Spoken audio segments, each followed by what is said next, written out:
दोस्तों, सबको जय मसीह की प्रेज लॉर्ड। खुदाबंदिश में सभी की सलामती हो। आज का हमारा विषय है आत्मिक हथियारों को बांधना। और वो आत्मिक हथियार हैं क्या, कौन सी पुस्तक में लिखे हैं और कैसे लिखे हैं और क्यों हमें बांधने चाहिए।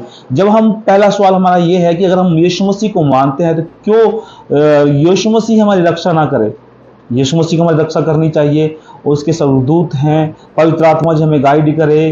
तो ये सब बातें जो हैं परमेश्वर के वचन से सीखेंगे। क्यों हमें आत्मिक हथियार बांधने चाहिए और कितने आत्मिक हथियार हैं, चलिए मेरे साथ निकालेंगे। इफिसियों का 6 अध्याय उसकी 10 आयत से हम पढ़ सकते हैं और पढ़ेंगे। अगर आपके पास बाइबल नहीं है तो आप मोबाइल से खोल सकते हैं, और बाइबल है तो बाइबल में खोल सकते हैं। तो चलिए मेरे साथ नहीं, इसलिए मैं पढ़ता हूँ। इसलिए प्रभु में और उसकी शक्ति के प्रभाव में बलवंत बनो, परमेश्वर के सारे हथियार बांध लो कि तुम शैतान की युक्तियों के सामने खड़े रह सको।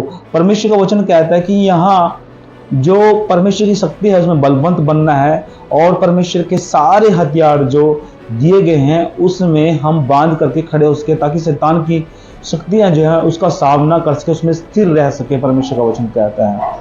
तो दोस्तों, कैसे स्थिर रहेंगे हम, चलिए आगे पढ़ते हैं। क्योंकि हमारा यह है मलयुद्ध लहू और मांस से नहीं है, परंतु प्रधानों से और अधिकारियों से है, और इस संसार के अंधकार के हाकिमों से और उस दुष्टता की आत्मिक सेनाओं से है जो आकाश में। इसलिए परमेश्वर के सारे हथियार बांध लो कि तुम बुरे दिन में सामना कर सको और सब कुछ पूरा करके स्थिर रह सको। बुरे दिन के लिए हमें हथियार बांधने हैं। हमारा सवाल क्या था कि हम आत्मिक हथियार क्यों बांधे। ये हथियार इसलिए बांधने हैं ताकि हम बुरे दिन में हम अपने लिए अपनी रक्षा खुद कर सके। ये हथियार परमेश्वर ने दिए हैं और हमें बांधना है। कैसे बांधना है ये भी हम सीखेंगे, आगे बात करेंगे कि कैसे हमें बांधना है और वो हथियार क्या क्या हैं। मैं पढ़ के भी सुनाऊंगा आप लोगों को दोस्तों। तो परमेश्वर इसीलिए हमें कह रहा है कि आत्मिक हथियार हमें बांधने जरूरी है, क्योंकि हो सकता है आपके पीछे बहुत सारी दुष्ट आत्माएं काम करती हो सकता है आपके पास जो आपके पीछे टोने की दुष्ट आत्मा काम करती हो, विचार की दुष्ट आत्मा काम करती हो, लालच की दुष्ट आत्मा काम करती हो, ठगी चोरी की दुष्ट आत्मा काम करती हो, मृत्यु की दुष्ट आत्मा काम करती हो कि आपको मार डाले। क्योंकि शैतान नहीं चाहता कि आप परमेश्वर का कार्य करें। शैतान नहीं चाहता कि परमेश्वर में आप बढ़े। शैतान नहीं चाहता कि आप परमेश्वर के गढ़ों को तोड़े यीशु मसीह के नाम में। शैतान नहीं चाहता कि किसी के अंदर से प्रार्थना करके आप दुष्ट आत्मा निकाले।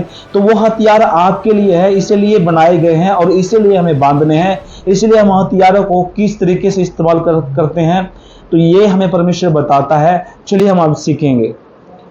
और पांव, जैसे 14 में लिखा है, इसलिए सत्य से अपनी कमर कसकर और धार्मिकता की जिलम पहनकर, पहला हथियार, और पांव में मेल के सुसमाचार की तैयारी के जूते पहनकर, दूसरा, और इस सब के साथ विश्वास की डाल, तीसरा, लेकर स्थिर रहो जिसको तुम उस दुष्टता के सब जलते हुए तीरों को बुझा सको, चौथा, उद्धार का टोप और आत्मा की तलवार, पांचवा, जो परमेश्वर का वचन है ले लो, और हर समय और हर प्रकार से आत्मा में प्रार्थना करते रहो। ये 6 हथियार जो परमेश्वर ने हमें दिए हैं। दोस्तों, ये हथियार हमें बांधने हैं। परमेश्वर का वचन पहला बताता है धार्मिकता की झिलम, और पांव के मेल सुसमाचार के जूते, और तीसरा विश्वास की ढाल, चौथा है जो है कि इन सब के साथ विश्वास की ढाल लेकर स्थिर रहो, और जो है कि उद्धार का टोप, आत्मा की तलवार, और परमेश्वर कहता है कि आत्मा की तलवार और वचन,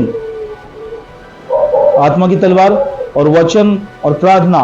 ये जो है 7 हथियार हमें बांधने हैं, और बांध करके जो है क्या करना है, फील्ड के अंदर जाना है। जब ये बांधेंगे दोस्तों, ये बांध करके हम, परमेश्वर कहता है कि तुम अपने लिए अपनी रक्षा करो, स्थिर रह सको, मुसीबत में स्थिर रह सको, वो हथियार हमें बांधने हैं। तो दोस्तों, इस वचन को मैं विश्वास करता हूँ आप लोगों को समझ में आया होगा, और इस वचन को शेयर करना, और इस वचन के द्वारा सबको आशीष मिले, बरकतें मिले। और ये वचन जो हमें आपको और मुझे सिखाता है कि हम सब जो है इससे आशीष पा सकें। दोस्तों, आशा की इस वचन को आगे आप शेयर करेंगे और